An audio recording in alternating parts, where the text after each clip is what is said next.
সম্মানিত সুধী, আসসালামু আলাইকুম ওয়া রাহমাতুল্লাহ।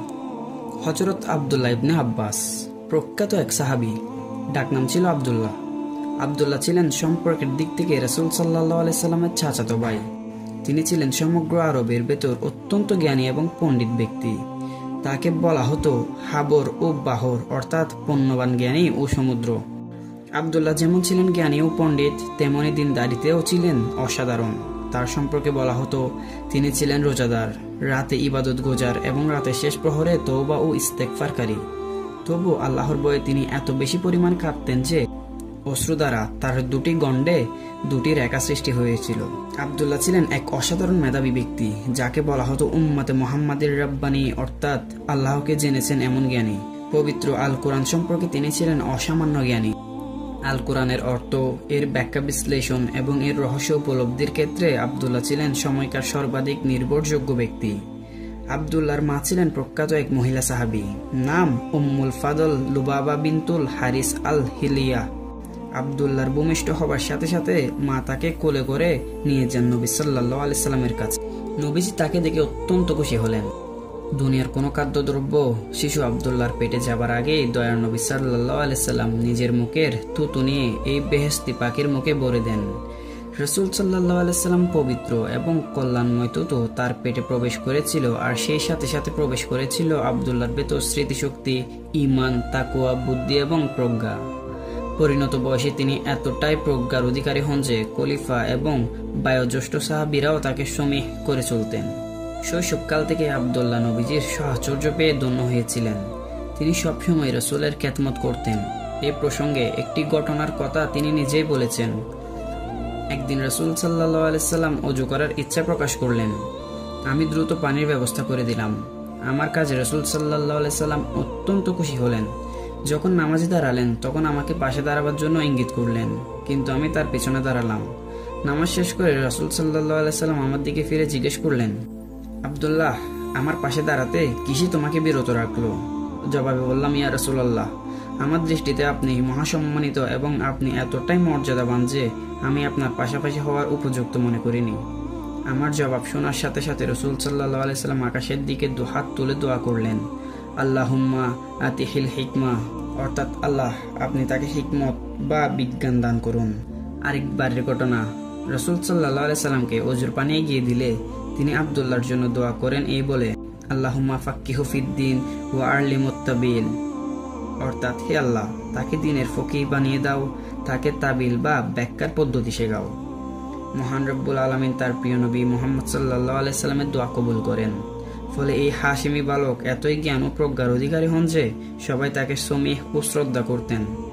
রাসূল সাল্লাল্লাহু আলাইহি সাল্লামের ওফাতের সময় আব্দুল্লাহর বয়স হয়েছিল মাত্র 13 বছর।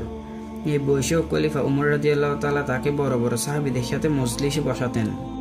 খলিফা উসমানের সময়ে তিনি দূত হিসেবে একটি বাহিনী নিয়ে মদিনার থেকে আফ্রিকায় যান। আফ্রিকার বাদশাহ জারজিরের সাথে আলোচনা করেন। বাদশাহ জারজির আব্দুল্লাহর মেধা বুদ্ধিমত্তা থেকে মন্তব্য করেন, আমার ধারণা আপনি আরবদের একজন মহাজ্ঞানী ব্যক্তি। চতুর্থ খলিফা হযরত আলী রাদিয়াল্লাহু তাআলা, তিনি আব্দুল্লাহকে বসরার সাথে অধিকৃত সমগ্র ইরানের ওয়ালি নিয়োগ করেন। আব্দুল্লাহ অত্যন্ত সাহসিকতা আর বুদ্ধিমত্তার সাথে ইরানের খারেজি বিদ্রোহ নির্মূল করেন। হযরত আব্দুল্লাহর জ্ঞান, প্রজ্ঞা আর হিকমতের জন্য দয়ার নবী আল্লাহর কাছে একাধিকবার দোয়া করেছেন। এদিক থেকেও তিনি অনন্য সৌভাগ্যের অধিকারী। কিন্তু প্রিয় রাসূলের দোয়া পেয়েও আব্দুল্লাহ আরও অধিক জ্ঞান অর্জনের জন্য সারা জীবন অক্লান্ত পরিশ্রম করেছেন। একান্ত সাধনায় নিজেকে বিলিয়ে দিয়েছেন। যতদিন রাসূল সাল্লাল্লাহু আলাইহি সাল্লাম জীবিত ছিলেন ততদিন আব্দুল্লাহ রাসূলের জ্ঞান সমুদ্র থেকে পান করেছেন উদর ভরে। রাসূল সাল্লাল্লাহু আলাইহি সাল্লামের ওফাতের পর বিশিষ্ট সাহাবীদের দ্বারে দ্বারে ঘুরে তিনি ভিক্ষা করতেন একজন ভিক্ষুকের মতো। জ্ঞান আহরণের জন্য জীবনে তিনি বরণ করেছেন অমানসিক কষ্ট, ক্ষুধার যন্ত্রণা, ব্যক্তিগত শোকতাপ, ব্যথা বেদনা, কোনো কিছুতেই তিনি কখনো গ্রাহ্য করেননি। যেখানে জ্ঞানের সন্ধান পেয়েছেন সেখানে তৃষ্ণার্ত পাগলের মতো ছুটে গেছেন হযরত আব্দুল্লাহ। তার নিজের একটি বর্ণনার দিকে খেয়াল করলে আমরা হতবাক না হয়ে পারি না। তিনি বলেন, আমি যখনই জানতে পেরেছি রাসূল সাল্লাল্লাহু আলাইহি সাল্লামের কোন সাহাবীর কাছে তার একটি হাদিস সংরক্ষিত আছে, আমি তার ঘরের দরজায় পৌঁছে গেছি। মধ্যাহ্নকালীন বিশ্রামের সময় উপস্থিত হলে তার দরজার সামনে চাদর বিছিয়ে শুয়ে পড়েছি। বাতাস ধুলোবালি উড়িয়ে আমার জামা কাপড় ও শরীর হয়তো একাকার করে ফেলেছে। অথচ আমি সাক্ষাতের অনুমতি চাইলে তখনই অনুমতি দিতেন। শুধু তাকে প্রচ্ছন্ন করার উদ্দেশ্যে আমি এমনটি করতাম। তিনি ঘর থেকে বেরিয়ে আমার এই দুরবস্থা দেখে বলেছেন, রাসূলুল্লাহ চাচাতো ভাই, আপনি কি উদ্দেশ্যে এসেছেন? আমাকে খবর দেননি কেন? আমি নিজেই গিয়ে দেখা করে আসতাম। বলেছি, আপনার কাছে আমারই আসা উচিত, কারণ জ্ঞান এসে গ্রহণ করার বস্তু, গিয়ে দেবার বস্তু নয়। সুবহানাল্লাহ। তারপর তাকে আমি হাদিস সম্পর্কে জিজ্ঞেস করেছি। জ্ঞান অর্জনের ক্ষেত্রে আব্দুল্লাহ ছিলেন অত্যন্ত পরিশ্রমী ও বিনয়ী।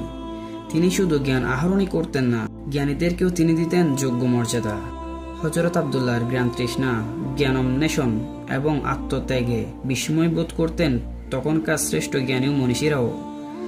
মাসরুক ইবনুল আজদা, একজন শ্রেষ্ঠ তাবেঈ, বলেন, আমি যখন আব্দুল্লাহকে দেখতাম বললাম সুন্দরতম ব্যক্তি, যখন তিনি কথা বললেন বললাম সর্বোত্তম প্রাঞ্জলবাসী, এবং যখন তিনি আলোচনা করলেন বললাম সর্বাধিক জ্ঞানী ব্যক্তি। সারা জীবন জ্ঞান অর্জন করে আব্দুল্লাহ তার দায়িত্ব শেষ করেননি। তার আহরিত জ্ঞানকে ছড়িয়ে দেওয়ার জন্য তিনি আপ্রাণ চেষ্টা করে গেছেন। সেই সময়ে তার বাড়িটি পরিণত হয়েছিল শিক্ষার্থীদের ভিড়ে একটি চমৎকার বিশ্ববিদ্যালয়ে, আর অঘোষিত এই বিশ্ববিদ্যালয়ের একমাত্র শিক্ষক ছিলেন হযরত আব্দুল্লাহ। কি অসাধারণ ছিল তার জ্ঞান ভান্ডার! ফিকহ, মাগাজি, কবিতা, প্রাচীন আরবের ইতিহাস প্রভৃতি বিচিত্র বিষয়ে তার পাণ্ডিত্য ছিল, এবং প্রতিটি বিষয়ে তিনি শিক্ষার্থীদের শিক্ষাদান করতেন। রাসূলুল্লাহ সাল্লাল্লাহু আলাইহি সাল্লামের ওফাতের সময়ে আব্দুল্লাহর বয়স ছিল মাত্র 13 বছর। কিন্তু কি আশ্চর্য, এই মাত্র 13 বছর বয়সে আব্দুল্লাহ স্মৃতিতে সংরক্ষণ করেন রাসূল সাল্লাল্লাহু আলাইহি সাল্লামের 1660টি বাণী বা হাদিস। এই অসামান্য হাদিসগুলো মুসলিম উম্মার জন্য এক অমূল্য সম্পদ। রাসূলুল্লাহ সাল্লাল্লাহু আলাইহি সাল্লাম ছিলেন জ্ঞানের সমুদ্র, আর তার প্রিয় সাহাবী, যাকে তিনি একান্ত আদর, আহ্লাদ আর দোয়ার মাধ্যমে করেছিলেন ধন্য, সে আব্দুল্লাহ ইবনে আব্বাস ছিলেন রাসূলের জ্ঞান সমুদ্রের এক অতন্দ্র দুঃসাহসী নাবিক। আজও তিনি এই সৌভাগ্যবান সাহাবী জ্ঞান আহরণের এক উজ্জ্বল প্রেরণার উৎস হিসেবে আমাদের সামনে জ্বলজ্বল করে জ্বলছেন। প্রিয় দর্শক, আজকের ভিডিও এখানেই শেষ করছি। দেখা হবে পরবর্তী কোনো এক ভিডিওতে। ততক্ষণ পর্যন্ত ভালো থাকুন, সুস্থ থাকুন, MM ফাউন্ডেশনের সাথে থাকুন। ধন্যবাদ। আসসালামু আলাইকুম ওয়া রাহমাতুল্লাহ।